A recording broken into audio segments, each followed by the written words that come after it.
Oh, let's go ahead and pose for a thumbnail while we're at it.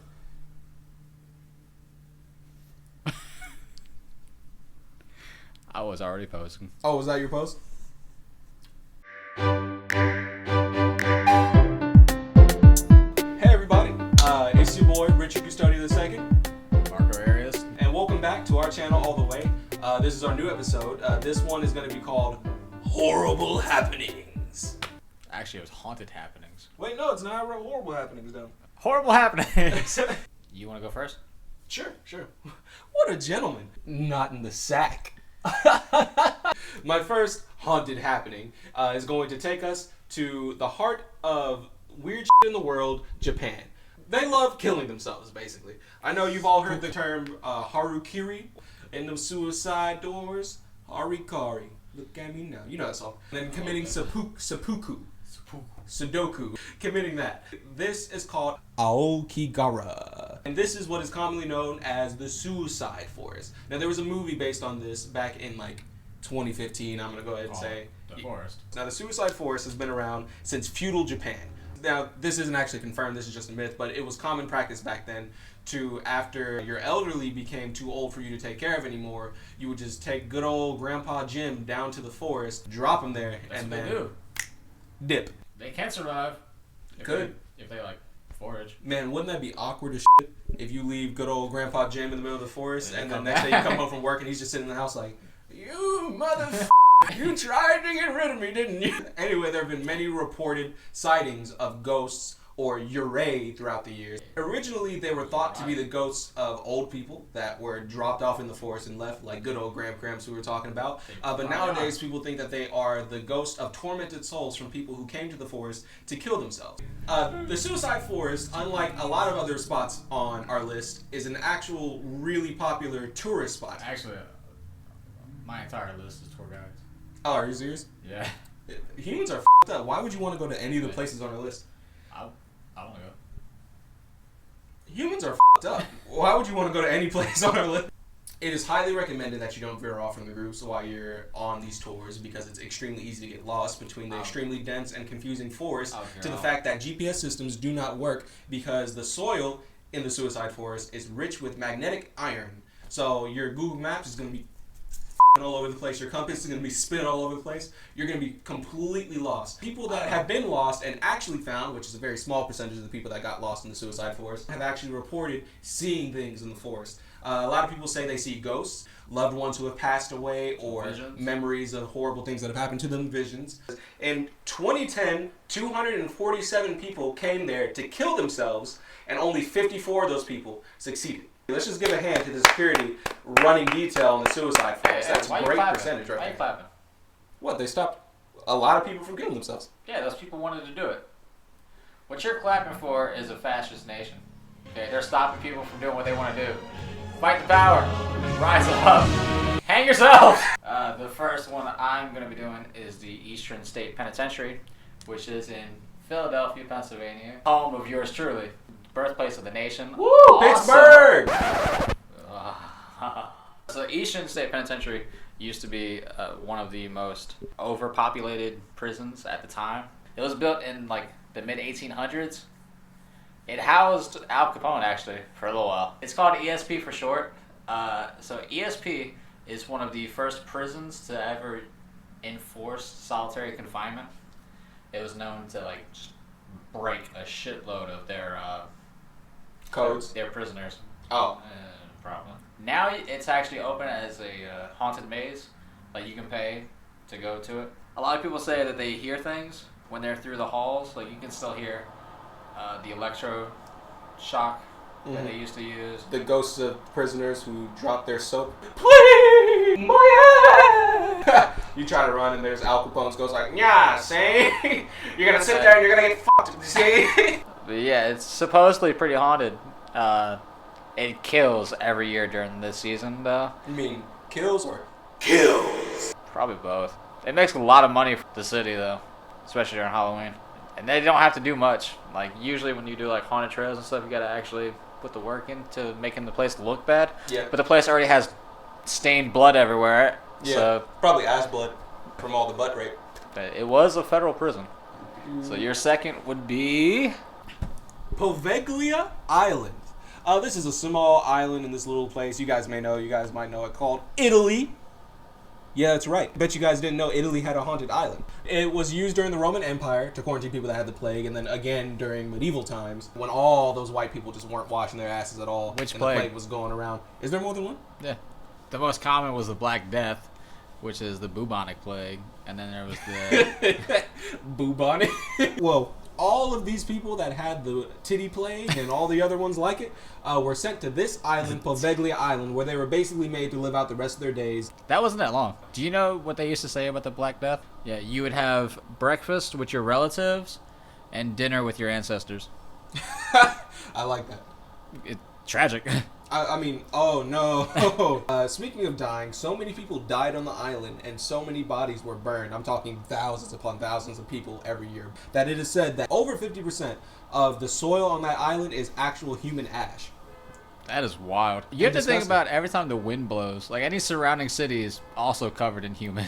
Yeah. Smells like dye. But after the island was used to wait until plague victims died, it was used to house a mental hospital in the early 1800s. Now, this mental hospital was run by an unnamed doctor who was, in fact... No, you're supposed to say cuckoo. The doctor who ran this mental asylum was crazy as shit. Loony. This man performed very illegal experiments on people, such as lobotomies and electroshock therapy. He also had this very tall bell tower. He would take special patients up there, and you had it right the first time. Those patients would never be seen again. Anyway, good old Dr. Doom became so tormented by the ghosts of his and the island's past that he couldn't take it anymore and jumped from the very top of his precious bell tower and landed at the bottom. Guess what happened after that, Marco? Everybody ran out, coughed on him. He got the plague. No, he didn't die when he fell, and that shit didn't happen either. Damn it. I would have. Take that, bitch. He fell, hit the ground, got back up. That's right, folks. Survived the fall off of the highest bell tower in the whole entire island, and then was strangled to death by mist. I'm sorry, what? He hit the ground, survived, and then was strangled to death by a mysterious cloud of mist that came, strangled him to death, and then he died. That was 100% the ghosts of people he had messed with. Oh yeah, he diddled one too many people in that tower. Their ghost came back and was like, "Time to diddle you." All right, your turn, Marco. My next one is the Paris Catacombs. Woo! The Paris Catacombs are one of my favorites, mostly just because of the story behind it. It was built as one giant grave. It supposedly holds the remains of 6 million people. Million. The catacombs themselves travel through most of Paris. Some people might know of Paris Catacombs if they've watched this movie called As Above, So Below. It was the first movie that got a written okay to go and film there. Have you not watched that movie? Yeah, no, I watched. Which is okay. You didn't have to lie. I didn't want to look stupid. The cool thing about that movie is it wasn't like a prop. They didn't build something that looked like the catacombs. They were allowed to film in the catacombs. Are there like bodies and skeletons in the movie that you can see? Yeah. So those are real. All of them are real. Damn. Yes. Which is probably why they needed the okay from France. But that's a lot of people's family. That's some spooky shit right there. That's just the beginning of the spookiness when it comes to the catacombs. A lot of people believe that the catacombs are the entrance to hell. Yeah. Hell. Hell. Is an HE double hockey sticks hell. Yep. So, what Catholicism sort of teaches is that there are nexus points between our world and hell. The catacombs being one of them. We are definitely going to the Paris Catacombs, man. You're going to the Paris Catacombs? That sounded like Scooby-Doo when I did that. You're going to the Paris Catacombs. We're going to the catacombs. We're going to the forest. I'll watch you go into both. If we can get 100 likes on this video, we'll do one or the other. Okay, no, that's really attainable. Not for us, it's not. If we get 100 likes on the video, I'll think about going to the Paris Catacombs and not the Suicide Forest. I'll take it. My last and final entry is the Sloss Furnace. So the Sloss Furnace was a steel factory during the beginning of the Industrial Revolution in the 1800s. This was a steel factory that output a very large majority of the steel used in the Industrial Revolution. Now, it had gone through a couple of foremen in its time, and the third foreman is the worst and is the subject of this story and why it is on my list of horrible happenings. His name... Dun, dun. Yeah. Nice and dramatic. Let's get one more of those. His name was James Slag Wormwood. I didn't know him personally, but just from what I've seen from him, this guy seems like a huge piece of shit. Imagine your boss, but 10, 15 times worse. Anybody who thought of me, I will fight them. At any point in time, there were over 150 workers. Temperatures could reach up to 120 degrees inside of the building. A lot of his workers were undocumented immigrants, and as such, were made to live actually at the factory, and in exchange, they were made to work at all hours of the day. You got me messed up. Sleeping on the ground at work, 24-hour shifts, didn't matter. You're working whenever this guy wanted you to work. Considering this man was such a horrible man, it's not that much of a surprise that he ended up accidentally falling into a blast furnace and being melted instantly upon impact with the molten iron. Yep. Terminator style. Sounds like an accident. Totally an accident. After his accidental passing, paranormal activity started being reported by the workers. It started out as a little brush on your clothes. Over 100 reports of paranormal activity were reported in the time between Slag's death and the time that the factory closed. One of the craziest things that happened in the time of the paranormal activity going on at the factory is 3 managers at the factory went missing at the same time. They were all in different places. Everyone was looking for them. They searched for hours and hours and finally found them unconscious in a boiler room. Upon being revived, all 3 of them reported being approached by a man who was completely burned and told them to go push some more steel, boy. The craziest thing is the night that the Sloss factory was supposed to close. There was a security guard. They were called watchmen back then. And this watchman went around to take a good old nostalgic look at everything right before the factory was demolished. Anyway, he's walking through the factory and then he goes to walk down some stairs. And as he starts to walk, he sees a figure at the bottom of the stairs that he described as half man and half demon. Completely on fire, was covered in burns. That's right, the ghost of good old James Slag Wormwood.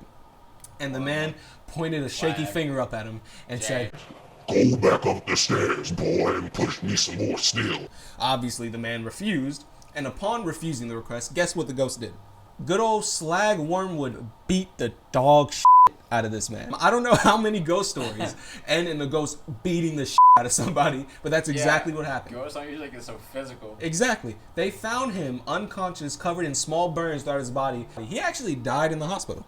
That's how bad Slag beat the shit out of me. He was mad that his factory was closing, so he decided to take it out on poor old guard Gary. And my last entry is my personal favorite, Draculas Castle. Ooh, I thought we were doing real places. That is a real place. It's actually called Bron Castle because it sits on the border of Bron and Wallachia. Now, Bron's Castle is called Dracula's Castle because of the book, but also because the story of Dracula comes from Vlad Tepes III. Dun, dun, dun. He's more commonly known by his moniker, I said moniker. It's commonly known as my nigga. Anyways, Vlad the Impaler was called Vlad the Impaler because he used to impale people, but not like a small little impaling. He would take big pieces of wood, tree trunks basically, sharpen them, and then shove them up somebody's rectum. Yes? Yeah. So what you would do is you would stick it up somebody's rectum and lift it up. And generally, these people were still alive when they went up. Gravity would eventually bring them down until the spike hit a vital organ. Sometimes it would take just a matter of moments, and sometimes it was known to take days. I would hope I had a real loose butthole so that it would like just go straight up and kill me immediately. These things were massive. They would stand over 6 feet. It was used to scare off other troops.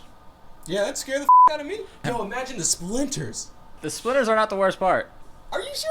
That's not the part that you're worried about, man. That's the part I'm worried about. Splinters in my ass. Vlad the Impaler is commonly known as the Dracula figure because Vlad the Impaler was one of the first documented cases of porphyria. Do you know what that is? That's the same that Jared from Subway was on, wasn't it? No, that's pedophilia.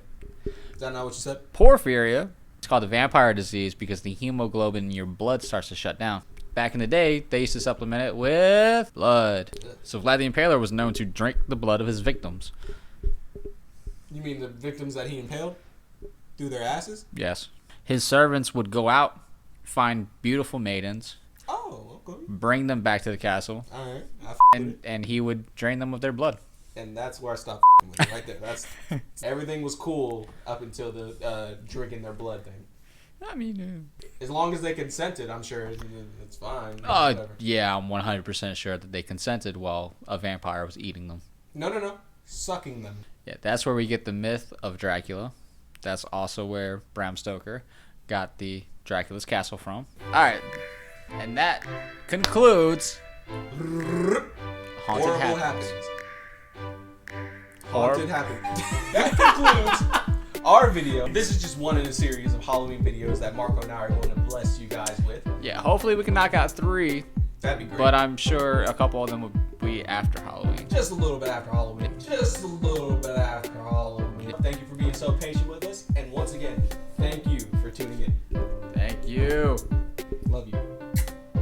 You guys are alright. Alright, guys? Later. No. Yeah. No. We're making history right now. No, we're not. Yeah. I knew a kid who shit on the stairs at school, and now those stairs are history. He made history, yeah. People for years later were like, these the stairs some guy shit on. Nobody cares. Back in Nobody cares. Video? Hold on, wait, don't film yet. I want us to, I want the notes out of shot, because I want us to look like we know what we're doing. Right. Alright. Yeah, drink that water. Almost choked. Go Pittsburgh! I will strangle you with this cord. If there's 3 things we know that the Japanese love, it's tentacle porn,